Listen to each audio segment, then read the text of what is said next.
নাব্য সংকটে 2.5 মাস ধরে অচল শিমুলিয়া কাঁঠালবাড়ি নৌরুট, মৃত্যু ঝুঁকি নিয়েই চলছে লঞ্চ স্পিডবোট।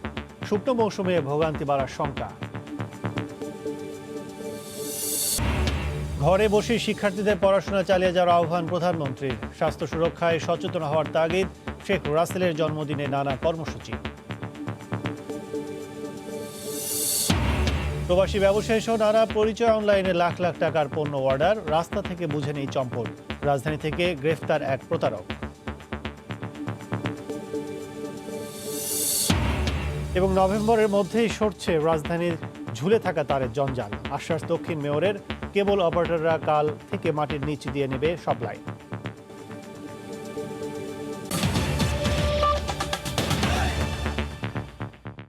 সময় সংবাদের সঙ্গে আছি আমি কাজল আব্দুল্লাহ। উজান থেকে নেমে আসা পলিয়ার স্রোতের কাছে অসহায় হয়ে পড়েছে বিআইডব্লিউটিএ ও বিআইডব্লিউটিসি।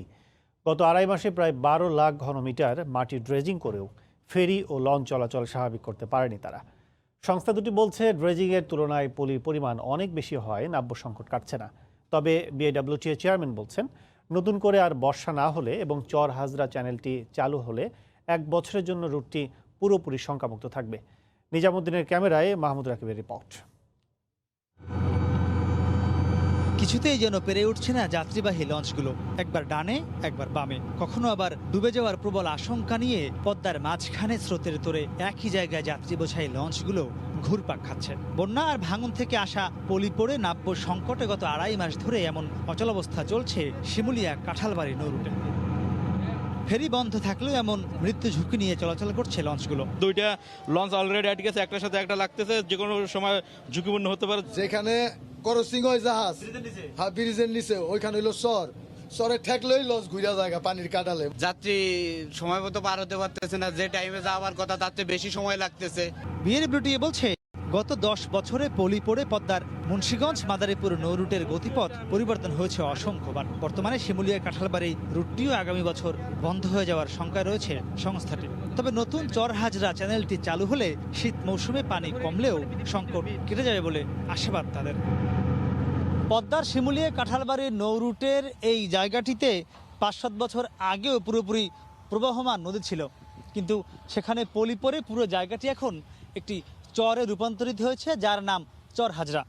বিআইডব্লিউটির চেয়ারম্যান বলছেন, এই চর হাজরায় নতুন যে চ্যানেলটি করা হচ্ছে সেই চ্যানেলটির কাজ পুরোপুরি সম্পন্ন হলে শিমুলিয়া কাঁঠালবাড়ির নৌরুটে যে অচলাবস্থা চলছে তার স্থায়ী সমাধান হবে। স্থায়ী ব্যবস্থা হিসাবে আমরা ব্রিজের উজানে হাজরার চরের কাজ করছি। ওটা প্রায় মাসখানেকের কাজ।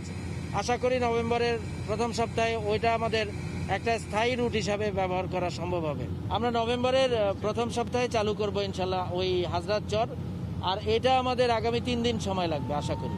ফেরির দায়িত্বপ্রাপ্ত সংস্থা বিআইডব্লিউটিসি বলছে, নৌরুট ঠিক হলে তারা ফেরি চালাতে প্রস্তুত রয়েছে। সমস্ত প্রিপারেশন রয়েছে। আমরা একটি মাত্র ফেরি শুধু এখানে এমার্জেন্সি বেসিসে আমি চাতু পাঠিয়েছি, বাদ বাকি সব ফেরি আমার এখানে আছে। ওনারা সিগন্যাল দিলেই আমি 3 দিন পরে চালু করতে পারবো। এই রুটে ছোট ফেরি চলতে 6 থেকে 8 ফুট ও বড় রোরো ফেরি চলতে প্রয়োজন 8 থেকে 12 ফুট গভীরতা। মাহমুদ রাকিব, সময় সংবাদ, মুন্সিগঞ্জ। এদিকে পরিস্থিতি বিবেচনায় দক্ষিণাঞ্চলে মানুষের যাতায়াতে বিকল্প নৌরুট খোঁজার তাগিদ দিচ্ছেন বিশেষজ্ঞরা। নোডাল পয়েন্ট সহ অন্যান্য দিকে ভালো অবস্থানে থাকায় মৈনট ঘাট নৌরুটটি ভালো বিকল্প হতে পারে। বিশেষজ্ঞরা বলছেন, বিশেষ বৈশিষ্ট্যের নদী হওয়ায় শুধু নৌরুটের জন্য নয়, নদী বাঁচাতেও পরিকল্পিত ড্রেজিং চালিয়ে যেতে হবে সংশ্লিষ্ট সংস্থাগুলোকে। আজহার লিমনের রিপোর্ট। যমুনা আর গঙ্গার প্রবাহের যোগফল এই উন্মত্ত পদ্মা। শত শত কিলোমিটারের যথোবদ্ধ পলি এ নদীর বুক জুড়ে, তাই চরিত্র আগ্রাসী, ক্ষণে ক্ষণে দিক বদলানো ভাঙা গড়াইয়ের বাস্তব বৈশিষ্ট্য। কিন্তু যে নদী এ তটের দুপারের মানুষের যোগসূত্র, তাদের ভোগান্তি কি চিরদিনের? সামনের শুকনো মৌসুমে কি ভোগান্তি আরও বাড়বে? বিশেষজ্ঞরা বলছেন, উন্নত স্থায়ী ড্রেজিংয়ের পরিকল্পনা হতে পারে একমাত্র সমাধান।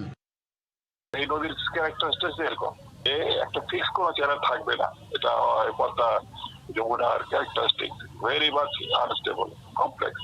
তো এটা স্বাভাবিক পর্যায়ে পাতুজা রোডও এরকম করে, সারাক্ষণই ড্রেজিং করতেছে আর চ্যানেল দিতেছে। কিছুটা এরকম যাওয়া আসা করলে চ্যানেলের এটা অটোমেটিক্যালি চ্যানেল মেনটেন করতে হয়, because it is across the river. চ্যানেলের যদি ডান দিকে ফেলায়, উপর দিকে ফেলায়, ধরেন আপনার তখন কিন্তু এই যেগুলি আবার চলে আসবে। পদ্মা সেতু অনেক এগিয়েছে। এ সেতু হলে আর রুটটারই দরকার হবে না। আর যেহেতু জনভোগান্তি কমছে না, তাহলে কি বন্ধ করে দেওয়া উচিত এই নৌপথ? নদীতেও একটা নোডাল পয়েন্ট থাকে। নোডাল মানে যে আগে বড় হবে, মানে উজানে অনেক বড় হবে, ভাটিতে অনেক বড় হবে, কিন্তু ওইখানে গিয়ে সে সরু থাকবে। কিন্তু এটা নোডাল পয়েন্ট নয়। পাটুরিয়া দৌলতদিয়া এটা নোডাল পয়েন্ট। ঠিক তেমনি এই জায়গাটাই চরভদ্রাসন আর এপারে হলো মৈনট ঘাট, এটা একটা নোডাল পয়েন্ট। ড্রেজিং ওখানে আপাতত স্থগিত রেখে তাদের ঘাটটাকে ইমিডিয়েটলি মৈনট ঘাটে ওখানে শিফট করা দরকার। গেল 3.5 মাসেই 14টি ড্রেজারের মাধ্যমে 12 লক্ষ ঘনমিটার ড্রেজিং করেছে বিআইডব্লিউটিএ। নাব্যতা ঠিক রাখতে চলতি অর্থ বছরে 35 লক্ষ ঘনমিটার ড্রেজিংয়ের লক্ষ্যমাত্রা নিয়েছে সংস্থাটি। আজহার লিমন, সময় সংবাদ, ঢাকা। করোনা মহামারী থেকে বাঁচতে সবাইকে স্বাস্থ্য সুরক্ষায় আরও সচেতন থাকার আহ্বান জানিয়েছেন প্রধানমন্ত্রী শেখ হাসিনা। তিনি বলেন, স্কুল বন্ধের এই সময় ঘরে থেকেই পড়াশোনা চালিয়ে যেতে হবে শিক্ষার্থীদের। সকালে বঙ্গবন্ধুর ছোট ছেলে শহীদ শেখ রাসেলের 57তম জন্মদিন উপলক্ষে আয়োজিত ভার্চুয়াল অনুষ্ঠানে কথা বলেন প্রধানমন্ত্রী।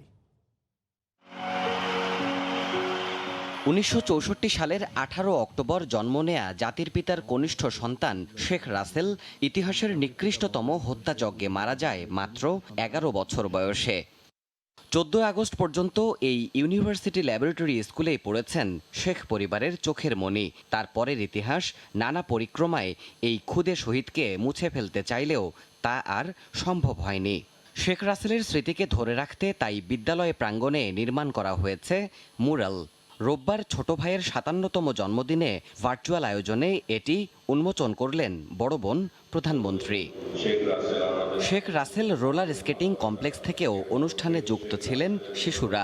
দেখানো হয় অ্যানিমেটেড মুভি। এ সময় বঙ্গবন্ধু আন্তর্জাতিক সম্মেলন কেন্দ্রে শেখ রাসেল শিশু কিশোর পরিষদের আয়োজনে কৃতি শিক্ষার্থীদের হাতে শিক্ষাবৃত্তি ও ল্যাপটপ তুলে দেয়া হয়। স্বজন হারানোর ব্যথা ও ভাইয়ের স্মৃতিচারণ করে বক্তব্য রাখেন প্রধানমন্ত্রী। জানান, প্রতিটি শিশুকেই যোগ্য নাগরিক হিসেবে গড়ে তোলা সরকারের লক্ষ্য। শিশুরা নিজেদেরকে উপযুক্ত নাগরিক হিসেবে গড়ে তুলবে। প্রত্যেকটা শিশু লেখাপড়া শিখে আগামী দিনে এই দেশের কর্ণধার হবে, সুন্দরভাবে বাঁচবে, সেই লক্ষ্য নিয়েই আমরা কাজ করে যাচ্ছি। স্কুল বন্ধ থাকায় শিশুদের পড়াশোনার পাশাপাশি খেলাধুলার ব্যবস্থা করতে বলেন শেখ হাসিনা। আহ্বান জানান সবাইকে স্বাস্থ্যবিধি মেনে চলার। আমি জানি করোনা ভাইরাসের কারণে স্কুল বন্ধ, আমি তাদের বলবো যে মনোযোগ দিয়ে লেখাপড়া করতে হবে, যে হোক ঘরে বসে পড়াশোনা করা, এবং সেই সাথে সাথে সবাইকে আমি বলবো যে যেখানেই বেশি লোক সমাগম সবাইকে মাস্ক পরে থাকতে হবে এবং স্বাস্থ্য সুরক্ষা সবাইকে মেনে চলতে হবে। এর আগে অনুষ্ঠানে মোড়ক উন্মোচন করা হয় শেখ রাসেল আমাদের আবেগ আমাদের ভালোবাসা বই এবং ভার্চুয়াল চিত্র প্রদর্শনীর। দেবাশিস রায়, সময় সংবাদ, ঢাকা। বঙ্গবন্ধুর ছোট ছেলে শেখ রাসেলের 57তম জন্মদিনে শ্রদ্ধা নিবেদন করেছেন আওয়ামী লীগ ও সহযোগী সংগঠনের নেতাকর্মীরা। সকালে রাজধানীর বনানী কবরস্থানে সিনিয়র নেতাদের নিয়ে প্রথমে শ্রদ্ধা জানান দলের সাধারণ সম্পাদক ওবায়দুল কাদের। পরে বিভিন্ন সহযোগী সামাজিক ও সাংস্কৃতিক সংগঠন শ্রদ্ধা নিবেদন করে। শ্রদ্ধা নিবেদন শেষে দলের সাধারণ সম্পাদক ওবায়দুল কাদের বলেন, 15 আগস্ট খুনিরা শেখ রাসেলকেও ছাড়েনি। এ সময় তিনি বলেন, সরকার ও নির্বাচন কমিশনকে প্রশ্নবিদ্ধ করতেই ভোটে অংশ নিয়েছে বিএনপি।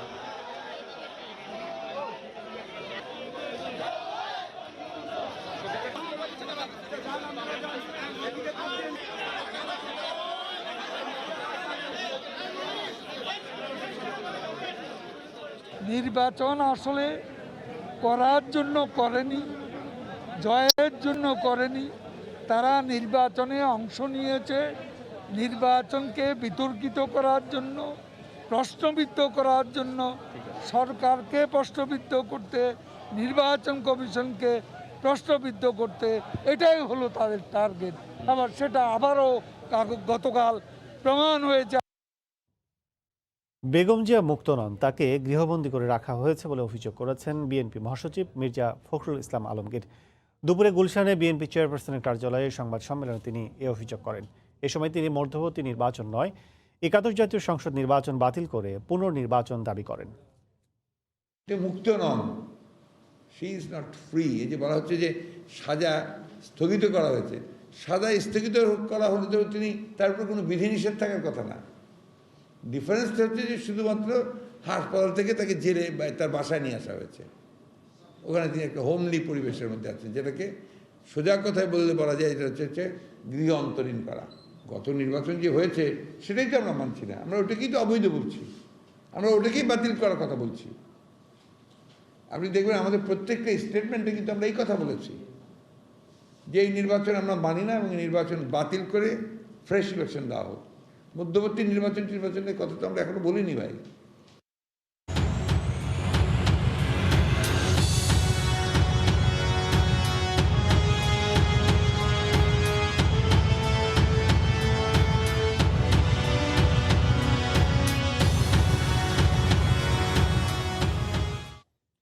বিমানবাহিনীতে যুক্ত হলো নতুন 7টি চীনা উড়োজাহাজ। প্রশিক্ষণের পাশাপাশি বহন করতে পারবে সমরাস্ত্র। এতে বাড়বে বাহিনীর সক্ষমতা। এনে রিপোর্ট থাকছে সংবাদের শেষাংশে। সীমান্ত হত্যার ঘটনা বন্ধে তার দেশ গুরুত্ব দিয়ে কাজ করছে বলে জানিয়েছেন ভারতের হাই কমিশনার বিক্রম দোরাইস্বামী। রাষ্ট্রীয় অতিথি ভবন পদ্মায় দুপুরে এক বৈঠকে তিনি একথা জানিয়েছেন বলে জানান পররাষ্ট্রমন্ত্রী। 17 ডিসেম্বর দুই দেশের প্রধানমন্ত্রী পর্যায়ে ভার্চুয়াল বৈঠক হতে পারে বলেও জানান মন্ত্রী। বাংলাদেশ ভারত সম্পর্কের সর্বোচ্চ উষ্ণতায় বারবারই শীতলতা আনছে সীমান্ত হত্যার ঘটনা। প্রাপ্ত তথ্য বলছে গত 10 বছরে সীমান্তে প্রাণ হারিয়েছেন প্রায় 300 বাংলাদেশি। দায়িত্ব নেওয়ার পর রোববার ভারতের হাই কমিশনার যখন পররাষ্ট্রমন্ত্রীর সাথে প্রথম বৈঠকটি করছেন, সেদিনও চুয়াডাঙ্গা সীমান্তে বিএসএফ এর গুলিতে প্রাণ হারিয়েছেন একজন। বিষয়টি উঠে আসে তাই দুইজনের বৈঠকেও। দুঃখজনক আর কি, যে বর্ডার কিলিং, যদিও আমাদের উভয় পক্ষের বর্ডার চিফরা তখন দে টুক এ দে মেড এ প্রমিস যে there would be no more killing, কিন্তু হয়ে গেছে। This is purely an accident. দুই দেশের প্রধানমন্ত্রী পর্যায়ে একটি বৈঠক হতে পারে 17 ডিসেম্বর। এছাড়া স্বাধীনতার সুবর্ণ জয়ন্তী উদযাপনে আগামী বছরের 26শে মার্চ নরেন্দ্র মোদীর ঢাকায় আসার সম্ভাবনা আছে। 26শে মার্চ আমাদের ইন্ডিপেন্ডেন্স ডে, তো তখন উই নিড আমাদের ভারতের প্রধানমন্ত্রীকে চাই আমরা বাংলাদেশে আসতে। আমাদের বিজয় ভারতেরও বিজয়। ডিসেম্বরে দুইজন প্রধানমন্ত্রীর ডিসকাশনটা হবে, সেইটার ডেটটা ফিক্স করার জন্য অ্যারাউন্ড 17th of ডিসেম্বর। বৈঠকে 28 অক্টোবর থেকে এয়ার বাবল চালুর পাশাপাশি সড়ক ও রেল যোগাযোগ চালু করতে ভারতকে অনুরোধ জানায় বাংলাদেশ, যা বরং ল্যান্ড অ্যান্ড ট্রেন এটা চালু করে। এহসান জুয়েল, সময় সংবাদ, ঢাকা। কখনো তিনি প্রবাসী ব্যবসায়ী যার শৌখিন স্ত্রীর জন্য দরকার লাখ টাকার পোষাপানি, কখনো অন্য কোনো পরিচয়ে অর্ধ লক্ষ টাকার মাছ বা লাখ টাকার শিশু খাদ্য ক্রেতা। অনলাইনে অর্ডার করে টাকা না দিয়ে রাস্তা থেকে পণ্য নিয়ে চম্পট। প্রতারক গ্রাহককে গ্রেফতার করার পর বেরিয়ে এসেছে এমন চাঞ্চল্যকর তথ্য। 40,000 টাকার গলদা চিংড়ি বোঝাই রিকশার গন্তব্য রমনা থানা। কারণ গ্রাহককে এরই মধ্যে ধরে ফেলেছে পুলিশ। অর্ডার করা পণ্য বুঝিয়ে দিতে প্রতারকের নম্বরে কল দিতেই পুলিশ গ্রাহককে থানায় আসতে বলে। ফোন দিয়ে তার পরিচয় দিছে সে একজন বিচারপতি, তার বাসায় একটা প্রোগ্রাম আছে, তার বেশ কিছু মাছ লাগবে। প্রতারণার অভিযোগে অভিযুক্ত মামুনকে ধরতে রোববার সকালে কাকরাইল উইলস লিটল ফ্লাওয়ার স্কুলের সামনের ফুট ওভারব্রিজে ফাঁদ পাতে প্রতারণার শিকার একদল অনলাইন ব্যবসায়ী এবং পুলিশ। বিচারপতি পরিচয়ে 1 লাখ টাকার বেশি মূল্যের শিশু খাদ্য অর্ডার করেছিলেন মামুন। প্রায় এখানে আমরা 7টা বাইক নিয়ে আসছি, 14 জন। 2টা মোড়ে দাঁড়াইছিলাম, এই সাইডে 2টা মোড়ে 2 জন দাঁড়াইছিলাম। ওদের ব্রিজের উপরে 2 জন ছিল, ওরা আবার গাড়ির পিছনে 2 জন ছিল। এভাবে করে আমরা গাড়ির পিছনে আগে দাগাইতে সব বাইক একসাথে একত্রিত করে আমরা রাজমণি সিনেমা হলের সামনে থেকে ওনাকে ধরা হয়েছে। তবে 1 সপ্তাহ আগে মামুনের পিছু নেয় পুলিশ। সেবার অভিনব কায়দায় 40,000 টাকার মাছ নিয়ে চম্পট দেন তিনি। ইশাখা রেস্টুরেন্টে আমাকে আসতে বলে যে বিলটা এখান থেকে নিয়ে আপনি বিচারপতি ভবনে পৌঁছে দেন মাছটা। তো আমি ইশাখা রেস্টুরেন্টে আপনার মাছের বিলটা আনতে যাওয়ার পর গিয়ে দেখি সেখানে সেও নেই, বেরোয় দেখি আপনার গাড়িটাও নেই। মামুনের ধরা পড়ার খবরে থানায় ছুটে আসেন প্রতারণার শিকার অনেক অনলাইন ব্যবসায়ী। একজন জানালেন, প্রবাসী ব্যবসায়ী পরিচয়ে বছর খানেক আগে লাখ টাকার পাখি নিয়ে উধাও হয়ে যান মামুন। ভয়াত্মকভাবে বলতেছে যে আমার তো ওয়াইফ অনেক অসুস্থ, প্রেগনেন্ট, বাসে কেউ নাই, ওনাকে নামাতে হবে, আপনি একটু কাইন্ডলি উপরে আসেন, ওনাকে ধরে নামাতে হবে, আমি একা নামাতে পারতেছি না, উনি তো প্রেগনেন্ট। দেন বললো তো আমি পাখি কী করবো, বললো যে আপনার পাখিগুলো গাড়ির পিছনে বক্সে রাখা উপরে আসেন। আমি দেন উপরে উঠি, উপরে ওঠার পরে দেখি 6 তলায় কিছুই নাই, কোনো বাসাও নাই, ওখানে হচ্ছে মেস বাসা কিছু নেই। তো আমি আবার তাড়াতাড়ি নিচে নেমে দেখি গাড়িও নাই নিচে। পুলিশ হেফাজতে এমন অভিনব প্রতারণার কথা স্বীকার করে মামুন জানান, হাতিয়ে নেওয়া পণ্য কম দামে বিভিন্ন দোকানে বেচে দেন তিনি। মাছ যে রাস্তায় যারা বিক্রি করে হাইটা হাইটা ওদের জিজ্ঞেস করি, ওরা নিলে ওদের দিয়ে দেয় আর কি, কম দামে দেয় এরা। পুলিশ বলছে মামুনের সাথে আর কেউ জড়িত আছে কিনা তা খতিয়ে দেখা হচ্ছে। উবারে কোনো গাড়ির ড্রাইভার ওর সাথে কন্ট্যাক্ট থাকতে পারে, তারপর মালটা যেখানে সেল করে সেখানেও তো একটা কন্ট্যাক্ট থাকতে পারে যে আমি এভাবে আনি, কিছু টাকা কম নিব তোমার কাছ থেকে, আমরা সেগুলো দিই। সব বিষয়গুলোই এখানে আমরা তদন্তে নিয়ে আসবো। প্রত্যেকটি অভিযোগের পরিপ্রেক্ষিতে আলাদা আলাদা মামলা করার কথাও জানিয়েছে পুলিশ। ওমর ফারুক, সময় সংবাদ, ঢাকা। স্বাস্থ্য অধিদপ্তরের হিসেবে করোনায় আক্রান্ত হয়ে দেশে আজ দুপুর পর্যন্ত 24 ঘন্টায় 14 জন মারা গেছেন। নতুন শনাক্ত হয়েছেন 1274 জন। এ নিয়ে দেশে মোট রোগীর সংখ্যা 3,88,569 জন। দেশে একদিনে নমুনা পরীক্ষা করা হয়েছে 11,866 জনের। এ পর্যন্ত মোট নমুনা পরীক্ষা করা হয়েছে 21,63,568 জনের। 24 ঘন্টায় নতুন করে 1,274 জনের দেহে করোনা শনাক্ত হয়েছে। এ নিয়ে মোট আক্রান্ত 3,88,569 জন। 24 ঘন্টায় মারা গেছেন 14 জন। এ পর্যন্ত করোনা আক্রান্ত হয়ে মারা গেলেন 5,660 জন। করোনা থেকে 24 ঘন্টায় সুস্থ হয়েছেন 1,674 জন। এ পর্যন্ত সুস্থ হয়েছেন 3,03,972 জন। নভেম্বরে ঝুলন্ত তারে জঞ্জাল থেকে মুক্ত হবে ঢাকা, এমনটাই নিশ্চিত করেছেন দক্ষিণ মেয়র। নগর ভবনে সকালে কেবল অপারেটর ও ইন্টারনেট সেবাদাতাদের সঙ্গে বৈঠক শেষে মেয়র জানান, কাল থেকে একই সঙ্গে শুরু হবে তার অপসারণ ও মাটির নিচ দিয়ে নিয়ে যাওয়ার কাজ। এলাকাভেদে সময় কিছুটা বেশি লাগতে পারে উল্লেখ করে খরচ মওকুফ করায় সন্তোষ প্রকাশ করেন অপারেটররা। কোনো ধরনের পূর্ব প্রস্তুতি কিংবা সেবাদাতাদের সঙ্গে আলোচনা ছাড়াই হঠাৎ করে ঝুলন্ত তার অপসারণ শুরু করে ঢাকার 2 সিটি কর্পোরেশন। এতে বহু এলাকায় স্থবির হয়ে পড়ে ইন্টারনেট সেবা কার্যক্রম। ডিশ সংযোগ চালু রাখতেও বিপর্যয়ের মুখে পড়ে অপারেটররা। শুরু হয় সিটি কর্পোরেশন দুটির এমন উদ্যোগের সমালোচনা। এই অবস্থায় রোববার সকালে নগর ভবনে কেবল অপারেটর আর ইন্টারনেট সেবাদাতাদের সঙ্গে বৈঠকে বসেন ঢাকার দক্ষিণ সিটি কর্পোরেশন মেয়র। এরপর তিনি ঘোষণা দিলেন, অবসান হয়েছে ভুল বোঝাবুঝির, নভেম্বরেই ঝুলন্ত তার মুক্ত হবে ঢাকা।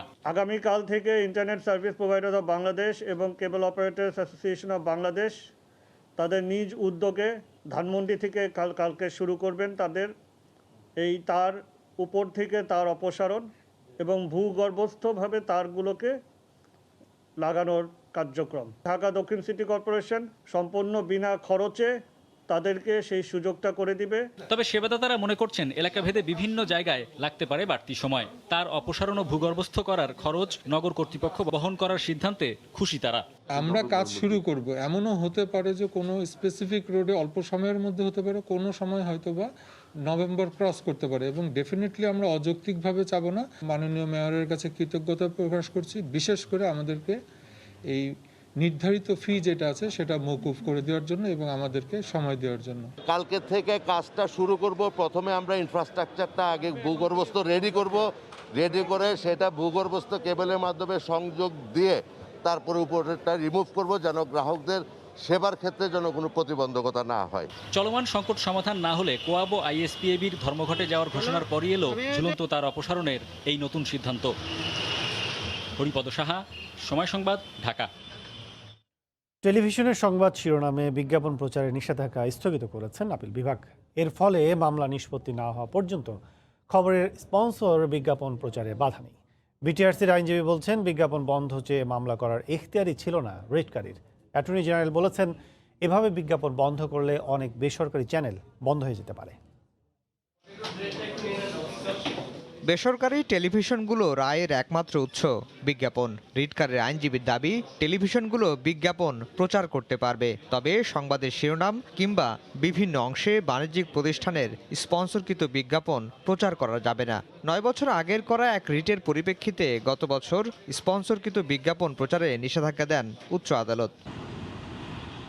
এই আদেশের বিরুদ্ধে সর্বোচ্চ আদালতে যান টেলিভিশন চ্যানেলগুলো। শুনানি শেষে রোববার হাইকোর্টের আদেশ স্থগিত করেন প্রধান বিচারপতির আদালত। তারা একটা হাইপোথেটিক্যাল ইস্যুর উপরে বেস করে জাজমেন্টটা হয়েছিল। আমাদের সাবমিশনটা এখানে ছিল টিভি স্টেশনগুলো তারা স্পন্সরশিপ নিতে বা স্পন্সর করতে নিউজগুলো, আর আইনগত আপাতত কোনো বাধা নেই। অ্যাটর্নি জেনারেল শুনানিতে বলেন, বিজ্ঞাপন বন্ধ হলে অনেক বেসরকারি টিভি চ্যানেলের সম্প্রচার বন্ধ হয়ে যাবে। হাইকোর্ট ডিভিশন নিজেও ওনারা বলছেন বিজ্ঞাপন প্রচার করতে পারবো, খবরের মাঝখানে প্রচার করতে পারবো, টিভি কর্তৃপক্ষ যেটা করতে পারবেন না উনি বলতেছেন কোনো সেগমেন্ট ভাগ করতে পারবেন না। এটা তো কোনোভাবে হতে পারে না। বেসরকারি টিভি চ্যানেলগুলো নির্ভর করে বিজ্ঞাপনের উপরই, এবং বিশেষ করে যারা খবর দেখান শুধু তাদের জন্য তো টিকাটাকে কষ্টকর হয়ে যাবে। এটা কোর্ট আদালত বিবেচনা নেয়। হাইকোর্টের আদেশের পর অনেক প্রতিষ্ঠান বিজ্ঞাপন দেয়া থেকে বিরত থাকছেন। এই আদেশের ফলে বিজ্ঞাপন দিতে বাধা কেটে গেল। আফজাল হোসেন, সময় সংবাদ, ঢাকা। বাবা মায়ের ফেলে যাওয়া শিশুর ঠিকানা হলো ছোটমণি নিবাস। বুধবার রাজধানীর কুড়িয়ে পাওয়া শিশু মোহাম্মদ আল হুসাইনকে সমাজসেবা অধিদপ্তরের কাছে হস্তান্তর করেছে শিশু হাসপাতাল। 5 দিনের পরিচর্যা শেষে দুপুরে শিশু হাসপাতালের পরিচালক আনুষ্ঠানিকভাবে শিশুটিকে অধিদপ্তরের দায়িত্বপ্রাপ্ত কর্মকর্তার হাতে তুলে দেন। একই সঙ্গে নিষ্ঠুরতার মানবিকতার উদাহরণ দেখল হোসাইন, যদিও অবুঝ শিশু বোঝেনি কিছুই। কয়েকদিনের পরিচর্যা শেষে শিশুটির দায়িত্ব নিল সমাজসেবা অধিদপ্তর। আজিমপুরের ছোটমণি নিবাস এখন তার ঠিকানা। শিশু হাসপাতাল কর্তৃপক্ষ বলছে, যখনই প্রয়োজন পড়বে সেবা দেওয়া হবে হোসাইনকে। আমাদের অনেক মারা আছেন যারা নিউবর্ন ওয়ার্ডে থাকেন, এই বাচ্চাটা কিন্তু তারা দুধ খাওয়ায়, সেখানে তাদের অন্যান্য মায়ের বুকের দুধ দেওয়া হয়। বাচ্চাটা ভালো আছে এখন। 1 থেকে 5 বছর পর্যন্ত ওইখানে থাকে, তারপরে তারা শিশু পরিবারে চলে যায়। ওইখানে আমাদের বাচ্চার চিকিৎসা, খাওয়া দাওয়া, ভরণ পোষণ, এভরিথিং যা কিছু লাগে ওইখানে ম্যানেজ করবে। সম্প্রতি কুড়িলে রাস্তার পাশে কাপড়ের ব্যাগে পরিত্যক্ত অবস্থায় রাখা শিশুটিকে দেখতে পান দায়িত্বপ্রাপ্ত পুলিশ সদস্য। পরে তাকে নিয়ে আসা হয় শিশু হাসপাতালে। রোববার হাসপাতালে এসে সেদিনের ঘটনার বিবরণ দেন খিলক্ষেত থানার এই কর্মকর্তা। আমার আগে একজন সার্জন উনি পেয়েছেন, উনি পেয়ে আমাদের জানায়, যেহেতু ওই এলাকার মোবাইল টিম আমি আসি। মানুষ বছরের পর বছর সাধনা করে, বাচ্চা পায় না, কত সংসার ভেঙে যাচ্ছে, কত কিছু। আর একদম সদ্য ভূমিষ্ঠ ছিল একটা জন্তু জানোয়ার বা একটা পশু পাখি হতে এইভাবে হয়। সংবাদ সম্মেলনে জানানো হয়, পরবর্তীতে কেউ দায়িত্ব নিতে চাইলে পারিবারিক আদালতের মাধ্যমে তাকে তুলে দেওয়া হবে। সেখানে বাচ্চাটা থাকবে। আতিকুর রহমান তমাল, সময় সংবাদ, ঢাকা। হাসপাতালের আরপির মাধ্যমে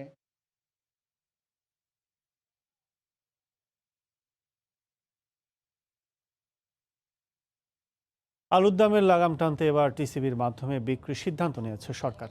আগামী 2 থেকে 3 দিনের মধ্যে 25 টাকা কেজি দরে আলু বিক্রি করা হবে। বাণিজ্যমন্ত্রী টিপু মুন্সি বিকেলে সচিবালয়ে ব্যবসায়ীদের সঙ্গে বৈঠক শেষে কথা বলেন। তিনি আরও বলেন, কৃষি বিপণন অধিদপ্তরে বেঁধে দেয়া দাম বাস্তবায়নে বাণিজ্য মন্ত্রণালয় কাজ করবে। 3 থেকে 4 দিন যত তাড়াতাড়ি সম্ভব, যেমন এই মুহূর্তে আমরা সিদ্ধান্ত নিচ্ছি, আজকের দিন তো চলেই গেল, হয়তো এই সপ্তাহের মধ্যে শেষের দিকে টিসিবি আলু নিয়ে বাজারে নামবে। সেটার দামও আমরা 25 টাকায় বিক্রি করব। বাজারে যেটা 30 টাকা মিনিমাম ধরা হয়েছে, তার থেকেও 5 টাকা কম দরে আমরা সাধারণ ক্রেতাদের কাছে পৌঁছানোর চেষ্টা করব। মনিটরিং অবশ্যই থাকবে। বাজারে অলরেডি আছে, ভোক্তা অধিকার শুরু করেছে কালকে থেকে। আশা করছি আপনারা শুনেছেন যে র্যাব থেকেও তারা বিভিন্ন ডাটা কালেকশন করেছে। হোপফুলি তারা আগামীকাল থেকে ফুল অ্যাকশনে মাঠে থাকবে। ভোরের আলো ফোটার সঙ্গে সঙ্গে ক্রেতা বিক্রেতার হাঁক ডাকে সরগরম হয়ে ওঠে সিরাজগঞ্জের সবচেয়ে বড় মাছের পাইকারি বাজার মহিষলুটি মাছের আড়ত। চলনবিল সহ বিভিন্ন বিল ও জলাশয়ের বিভিন্ন জাতের দেশীয় মাছ পাওয়া যায় এই আড়তে। প্রতিদিন বিভিন্ন জেলা সহ রাজধানী পাইকারি ক্রেতারাও মাছ কিনে নিয়ে যান এই আড়ত থেকে। রিঙ্কু গুন্ডের রিপোর্ট, ছবি তুলেছেন অমৃত সেন। প্রতিদিন মধ্যরাত থেকে চলনবিল সহ বিভিন্ন খাল ও বিলের মাছ নিয়ে আসতে থাকেন মৎস্য চাষি ও জেলেরা। আর ভোরের আলো ফোটার সাথে সাথে ক্রেতা বিক্রেতার হাঁক ডাকে মুখরিত হয়ে ওঠে জেলার সর্ববৃহৎ মাছের পাইকারি বাজার মহিষলুটি আড়ত। ট্যাংরা, পুঁটি, কই, শিং, রুই, কাতল, বোয়াল সহ বিভিন্ন জাতের দেশীয় মাছের পসরা বসে আড়তে। চলতি বছর অধিক সময় খাল ও বিলে বন্যার পানি থাকায় মাছের সরবরাহ বেশ ভালো বলে জানান পাইকাররা। সব ধরনের মাছই দেশি মাছ পাওয়া যায়। চলন বিলের আপনার শিং মাছ, ট্যাংরা মাছ, মোলা মাছ, বোয়াল, কাতলা, রুই। এখন বর্ষার শেষ সিজন তো, এখন মাছের দামটা অনেক কম আর মাছের আমদানিটা বেশি। বিভিন্ন জাতির পাইকারি আসে, এখান থেকে বিক্রি হয়, ওরা তারা বিভিন্ন জায়গায় সেল দেয়। প্রতিদিন উত্তরবঙ্গের বিভিন্ন জেলা সহ রাজধানী ঢাকার ক্রেতারা এই আড়তে আসেন মাছ কিনতে। তাই নিরাপদ লেনদেনের জন্য বাজারে একটি ব্যাংক স্থাপনের দাবি ব্যবসায়ীদের। চিংড়ি কিনছি 260 টাকা কেজি, বাইম কিনছি 450, 550, 720। আমরা এখান থেকে মাছ কিনে নিয়ে ঢাকাতে পৌঁছাই। এত টাকার লেনদেন, একটা ব্যাংক নাই, ভালো পাইকারের সুযোগ সুবিধা থাকবে এরকম নাই। প্রতিদিন ভোর 6টা থেকে সকাল 9টা পর্যন্ত প্রায় 1 কোটি টাকার মাছ কেনাবেচা হয়ে থাকে এই আড়তে। রিঙ্কু কুণ্ডু, সময় সংবাদ, সিরাজগঞ্জ। কক্সবাজার সমুদ্র সৈকতে সুগন্ধা পয়েন্টে নির্মিত 52টি অবৈধ স্থাপনা উচ্ছেদের পর এটি সংরক্ষণ ও সৌন্দর্য বর্ধনের উদ্যোগ নিচ্ছে প্রশাসন। এদিকে শনিবার প্রশাসনের উচ্ছেদের সময় হামলার ঘটনায় মামলা করেছে কক্সবাজার উন্নয়ন কর্তৃপক্ষ। গ্রেফতার করা হয়েছে 10 জনকে। আরও জানাচ্ছেন সুজাউদ্দিন রুবেল।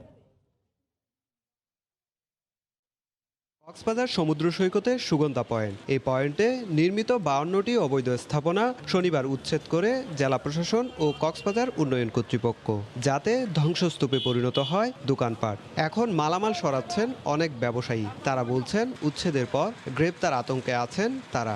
কিছু সময় না দিয়ে একেবারে ভেঙে চলে গেছে। এখন আমরা কি খাবো, কি কিছু বলার নেই আমাদের। এখন আমরা যাবো কোথায়? আমাদের পেট আছে, আমাদের ফ্যামিলি আছে, আমরা না খেয়ে কিভাবে থাকবো? আমরা কি অপরাধ করছি, আমাদেরকে মামলা দিছে বলে, কিন্তু কাউকে কয়জন আসামি করছে এগুলো আমরা জানি না। সৈকতের এই সুগন্ধা পয়েন্টে প্রতিদিন যাতায়াত করে হাজার হাজার পর্যটক, কিন্তু অপরিকল্পিত এই পয়েন্টটিকে পরিকল্পিতভাবে সাজানোর দাবি জানিয়েছে আগত পর্যটকরা। সবকিছু সুন্দরভাবে সেট করে তারপরে এগুলো তৈরি করলেই ভালো হতো। এখন দেখা যাচ্ছে করতেছে, তারপরে ভাঙতেছে, জিনিসগুলো দেখতেও ভালো লাগতেছে না। পরিকল্পিতভাবে এই মার্কেটগুলো তৈরি করা উচিত এবং 2 দিন পর পর যাতে ভাঙচুর না হয়। জেলা প্রশাসক জানালেন, অবৈধ স্থাপনা উচ্ছেদের পর এই পয়েন্টটি পর্যটকদের জন্য সৌন্দর্য বর্ধন করার উদ্যোগ নেওয়া হচ্ছে। এটা যাতে আবার পুনর্দখল না হয় এবং এটার যাতে পর্যটকদের বা পরিবেশের জন্য এটা সৌন্দর্য বর্ধন হয়, সেজন্য আমরা চিন্তা করছি। দুটো বিষয়, একটা সৌন্দর্য বর্ধনের বিষয় হতে পারে, অথবা আমাদের এখানে গাছপালা লাগিয়ে এটা বনায়নও হতে পারে। শনিবার পুলিশ ও ব্যবসায়ীদের দফায় দফায় সংঘর্ষে রণক্ষেত্রে পরিণত হয় কক্সবাজার সমুদ্র সৈকতের সুগন্ধা পয়েন্ট। এই ঘটনায় অতিরিক্ত পুলিশ সুপার সহ 10 জন পুলিশ সদস্য আহত হন। আর ঘটনায় কক্সবাজার সদর থানায় একটি মামলা করেছে কক্সবাজার উন্নয়ন কর্তৃপক্ষ। সুজাউদ্দিন রুবেল, সময় সংবাদ, কক্সবাজার। এদিকে চট্টগ্রামের শেরশাহ এলাকার রাস্তার দুপাশে অবৈধভাবে গড়ে ওঠা 3 শতাধিক দোকান ভেঙে দিয়ে উচ্ছেদ অভিযান চালিয়েছে সিটি কর্পোরেশন। তবে কোনো ধরনের নোটিশ না দিয়ে এ উচ্ছেদ চালানো হয়েছে বলে অভিযোগ দোকান মালিকদের। সিটি কর্পোরেশনের প্রধান রাজস্ব কর্মকর্তার দাবি, সব নিয়ম মেনে চালানো হয়েছে উচ্ছেদ অভিযান। বিস্তারিত জানাচ্ছেন পার্থপ্রতিম বিশ্বাস। এভাবেই একে একে ভেঙে ফেলা হচ্ছে নগরীর শেরশাহ এলাকার রাস্তার দুই পাশে অবৈধভাবে গড়ে ওঠা দোকান। 2 দশকে প্রভাবশালীদের ছত্রছায়ায় একে একে মুদির দোকান, কাপড়ের দোকান, স্বর্ণের দোকান, হোটেল সহ বিভিন্ন স্থাপনা গড়ে ওঠে। দিন যত গেছে ততই দখল হয়েছে বেশিরভাগ জায়গা। সিটি কর্পোরেশনের পক্ষ থেকে সরে যাওয়ার জন্য বারবার তাগাদা দেওয়া হলেও কোনো ধরনের কর্ণপাত করেননি দোকানদাররা। চোখের সামনে নিজের দোকান ভেঙে ফেলতে দেখে ও মালামাল বের করতে না পারায় কান্নায় ভেঙে পড়েন অনেকে। বারবার নোটিশ দেওয়ার পরও দোকান মালিকরা সরে না যাওয়ায় এই উচ্ছেদ অভিযান চালানো হয়েছে বলে দাবি সিটি কর্পোরেশনের প্রধান রাজস্ব কর্মকর্তার। উচ্ছেদ অভিযানকে কেন্দ্র করে যে কোনো ধরনের অনাকাঙ্ক্ষিত ঘটনা এড়াতে মোতায়েন ছিল পর্যাপ্ত আইনশৃঙ্খলা রক্ষাকারী বাহিনীর সদস্য। পার্থপ্রতিম বিশ্বাস, সময় সংবাদ, চট্টগ্রাম। দেশের বাইরে খবর। যুক্তরাষ্ট্রের শহরতলি এবং গ্রামীণ ভোটারদের নজর কাড়তে প্রত্যন্ত অঞ্চলের নির্বাচনী প্রচারণায় ব্যস্ত 2 প্রেসিডেন্ট প্রার্থী ডোনাল্ড ট্রাম্প ও জো বাইডেন। নির্বাচনী রাজনীতিতে প্রান্তিক ভোটাররাই ফ্যাক্টর হবেন বলে মনে করছেন বিশ্লেষকরা। যুক্তরাষ্ট্রের ইন্ডিয়ানা থেকে হাসানুজ্জামান সাকির রিপোর্ট। ভোটের বাকি আছে আর মাত্র 17 দিন। হোয়াইট হাউসের দখল পেতে এখন মরিয়া ট্রাম্প। প্রচারণায় প্রতিশ্রুতি দেওয়ার চেয়ে প্রতিপক্ষকে আক্রমণেই বেশি আগ্রহী তিনি, আর সমর্থকরাও যেন তাই চাচ্ছেন। শনিবার মিশিগান ও উইসকনসিনে নির্বাচনী প্রচারণায় অংশ নিয়ে ট্রাম্প বলেন, বাইডেন জিতলে যুক্তরাষ্ট্রের অর্থনীতি তলানিতে গিয়ে ঠেকবে।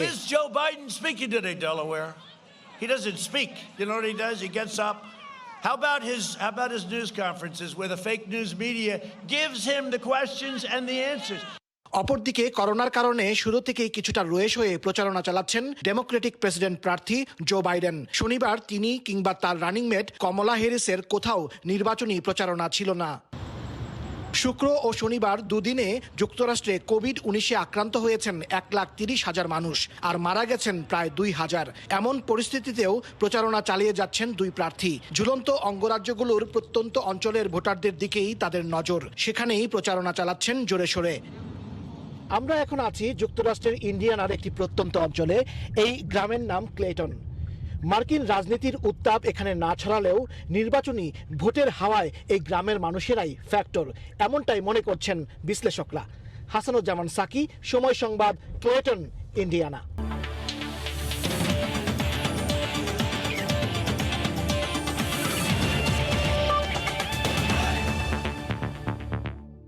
প্রেসিডেন্টস কাপের খবর। আসলে টিকে থাকার লড়াইয়ে বিগ ম্যাচে মাঠে নামছে মাহমুদুল্লাহ একাদশ, প্রতিপক্ষ তামিম একাদশ। মিরপুরের হোম অফ ক্রিকেটে ম্যাচটি মাঠে গড়াবে আগামীকাল দুপুর 1:30টায়। 3 ম্যাচে 2 হারে টেবিলের 3 নম্বরের রিয়াদের দল। ফাইনালে খেলতে জয় ভিন্ন অন্য কোনো পথ খোলা নেই তাদের সামনে। আগের দিন ম্যাচ থাকায় এদিন কোনো অনুশীলন করেনি তারা। বোলিংটা ভালো হলেও বরাবরই ব্যাটিং ভুগিয়েছে মাহমুদুল্লাহ একাদশকে। জ্বলে উঠতে পারছেন না অভিজ্ঞ মমিনুল, ইমরুল, নাইম কেউই। এদিক থেকে কিছুটা নির্ভর তামিম একাদশ। আগে ম্যাচে হেসেছিল মেহেদী হাসানের ব্যাট, খরা কাটিয়ে ফর্মে ফিরতে চান অধিনায়ক নিজেও। দু দলের প্রথম সাক্ষাতে তামিম একাদশকে 5 উইকেটে হারিয়েছিল মাহমুদুল্লাহ একাদশ। বিমান বাহিনীতে যুক্ত হয়েছে চীনের তৈরি নতুন 7টি K-8W বিমান, যা দিয়ে প্রশিক্ষণের পাশাপাশি অপারেশনাল কার্যক্রম পরিচালনা করা যাবে। সংশ্লিষ্ট কর্মকর্তারা বলছেন, প্রশিক্ষণ ব্যবস্থার উন্নয়নের পাশাপাশি বাহিনীর সক্ষমতা অনেকটাই বাড়াবে এই বিমান। বাংলাদেশ বিমান বাহিনী আকাশপথে অপ্রতিরোধ্য। শত্রুকে মোকাবেলায় এই বাহিনী সর্বদাই সজাগ, সার্বভৌমত্ব ও বাংলার আকাশ মুক্ত রাখার প্রত্যয়ে দ্বিধাহীন। বাহিনীকে আরও শক্তিশালী করতে চীনের তৈরি নতুন 7টি K-8W প্রশিক্ষণ বিমান বৃহস্পতিবার দেশে আনা হয়। চীনের দেহংমাংসি থেকে বাংলাদেশ বিমান বাহিনীর নিজস্ব বৈমানিক সরাসরি সফল ফেরি ফ্লাইটের মাধ্যমে চট্টগ্রাম বিমান বাহিনীর ঘাঁটি জহুরুল হকে অবতরণ করে। 2030 সালের যে আমাদের ফোর্সেস গোল আছে, সেটারই ধারাবাহিকতা হিসেবে যে আমরা আধুনিকায়ন এবং বিমান বাহিনীর সক্ষমতা যে বৃদ্ধি করতে চাই, সেই অংশ হিসেবেই এই সংযুক্তিটা হয়েছে। এবং এই বিমানগুলি চীন থেকে আমরা ক্রয় চুক্তির মাধ্যমে আমরা এনেছি এবং ক্যাটিক একটা প্রতিষ্ঠান আছে, তাদের সাথে তারা আমাদেরকে সহায়তা করেছে। বিমান নিয়ে আসার মিশনের নেতৃত্বে ছিলেন group captain KM Abdur Razzaq. তার নেতৃত্বে বাংলাদেশ বিমান বাহিনীর চৌকস পাইলটরা 2 ঘন্টায় চীনের দেহংমাংসি থেকে উড্ডয়ন করে মিয়ানমারের ওপর দিয়ে চট্টগ্রামে পৌঁছায়। তারা অগাস্ট মাসে যায়, এগুলাকে চেক করে 14 জন পাইলট অ্যাকচুয়ালি তারা এই বিমানগুলি ফ্লাই করে নিয়ে আসে। এই কর্মকর্তা আরও জানান, প্রশিক্ষণের পাশাপাশি অপারেশনাল কার্যক্রম পরিচালনা করা যাবে এই বিমান দিয়ে। এই বিমান একটা অত্যাধুনিক বিমান, প্রশিক্ষণের পাশাপাশি এটা কিন্তু অন্যান্য কাজেও ব্যবহার করা যায়। যেটা হলো যেহেতু এই বিমানগুলো সমরাস্ত্র বহনে সক্ষম, যে অপারেশনাল কার্যক্রম আছে সেই কার্যক্রমে ব্যবহার করা যায়। বিমান বাহিনীতে K-8W ছাড়া রয়েছে MiG-29, Yak-130 সহ অত্যাধুনিক সব বিমান। এহসানুল হক শাওন, সময় সংবাদ, ঢাকা। এ পর্যায়ে শীর্ষ সংবাদ জানিয়ে দিচ্ছি আরেকবার।